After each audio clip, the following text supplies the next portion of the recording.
Assalamualaikum warahmatullahi wabarakatuh. Teman-teman, selamat datang di video ke-10 dari 30 tokoh jahiliyah yang mungkin Anda tidak tahu. Nomor 15 tidak akan membuat Anda tercengang, apalagi terguncang. Zam'ah bin al-Aswad. Ini adalah tokoh ke-10 kita. Nama lengkapnya adalah Zam'ah bin al-Aswad bin al-Muttalib bin Asad bin Abdul Uzza. Dia berasal dari Bani Asad, dia salah satu pemuka Bani Asad juga. Dan kita sudah tahu bahwa dia bersama dengan Abu Bakhtari bin Hisham dan juga Hakim bin Hizam mewakili parlemen Quraisy dari Bani Asad untuk rapat yang sampai memutuskan untuk membunuh Nabi Muhammad SAW itu. Kemudian Zam'ah bin al-Aswad ini juga menjadi salah satu algojo dari 11 orang yang berniat untuk membunuh Nabi Muhammad SAW. Dan Zam'ah bin al-Aswad ini juga menjadi salah satu dari 5 orang yang vokal bersama dengan Abu Bakhtari bin Hisham untuk menggagalkan pemboikotan orang-orang Quraisy kepada Bani al-Muttalib dan Bani Hashim. Tapi kan itu Zam'ah bin al-Aswad bin al-Muttalib kan ada Muttalibnya, kok dia tidak diboikot? Nah, awalnya saya berpikir juga begitu. Tapi setelah saya baca-baca, setelah saya lihat faktor keturunannya, ternyata yang menggunakan nama Al-Muttalib itu tidak hanya dari kakek Rasulullah SAW, tapi orang lain juga ada yang memakai nama itu. Jadi awal faktor keturunannya ini adalah dari Qusay bin Kilab. Qusay bin Kilab ini kurang lebih mempunyai anak tiga, kurang lebih ada namanya Abdul Dar, ada Abdul Uzza, dan juga ada Abdi Manaf. Nah, Zam'ah bin al-Aswad ini mendapatkan Al-Muttalibnya itu dari Abdul Uzza.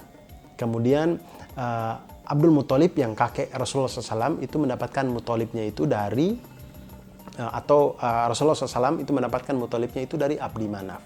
Jadi ini berbeda. Zam'ah bin al-Aswad ini juga ikut perang Badar. Kemudian di perang Badar dia mati. Dia dibunuh oleh Sabit bin Jiz'i. Dan Zam'ah bin al-Aswad ini tidak dia saja yang mati, tapi saudaranya namanya Aqil bin al-Aswad juga mati. Kemudian ada lagi Harits bin Zam'ah itu juga mati. Jadi mereka ini sama seperti keluarga Robi'ah. Mereka dari keluarga Aswad ini juga mati langsung 3. Jadi ada Zam'ah bin al-Aswad, Aqil bin al-Aswad, dan Harits bin Zam'ah. Nah, ayahnya mereka namanya Al-Aswad bin Muttalib itu ketika tahu ketiga anaknya ini mati, itu dia sedih sekali. Tapi dia tidak bisa meratapi itu karena orang-orang Quraisy melarang itu. Jadi orang-orang Quraisy itu setelah perang Badar, kemudian mereka kalah, mereka itu melarang penduduk Mekah penduduk Mekah, orang-orang Quraisy itu melarang untuk meratapi keluarga yang mati di perang Badar. Karena mereka takut ketika meratapi dan menangis begitu, kondisi mereka akan semakin terpuruk dan mereka dicerca oleh orang muslim. Jadi mereka melarang itu. Tidak boleh ada yang meratapi orang-orang yang mati di perang Badar. Al-Aswad bin Muttalib ini orangnya buta, jadi matanya itu tidak bisa melihat. Suatu malam dia mendengar ada orang menangis.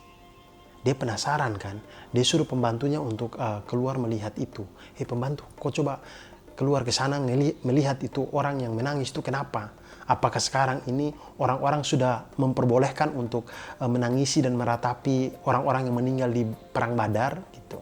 Karena kalau memang itu sudah dibolehkan, saya itu dari dulu kepingin sekali untuk menangis dan meratapi ketiga anak saya yang mati di perang Badar. Saya kelopak mata saya ini hampir terbakar karena menahan tangis air mata gitu. Jadi tolong kau lihat dulu. Akhirnya pembantunya keluar untuk melihat. Kemudian pembantunya setelah menyelidiki, dia pulang dan melaporkan kepada Al-Aswad bin Muttalib ini. Dia bilang, itu yang menangis ada seorang perempuan. Kemudian Al-Aswad tanya, iya kenapa dia menangis? Ya dia menangis karena ontanya lepas. Al-Aswad mendengar jawaban itu, kontrol dirinya hilang gitu. Dia rasa-rasa ya ampun kok begini amat hidup ya. Dia tuh akhirnya cuma bisa bersyair dengan sendu gitu. Maksudnya kalau kita jadi Al-Aswad bin Muttalib ini, bayangkan dia punya anak 3 semuanya mati. 2 anak 1 cucu lah ya, mati. Kemudian dia tidak boleh menangis, tapi ada orang ontanya lepas, menangis. Ya ampun, itu onta sehebat apa bisa pimpin rapat Quraisy? Paling itu onta kalau besar juga jadi logo rokok. camel, Palevi. Dan itulah cerita tentang Zam'ah bin Al-Aswad. Semoga kita bisa mengambil hikmahnya. Sampai jumpa di video berikutnya dan selamat berbuka puasa. Wassalamualaikum warahmatullahi wabarakatuh.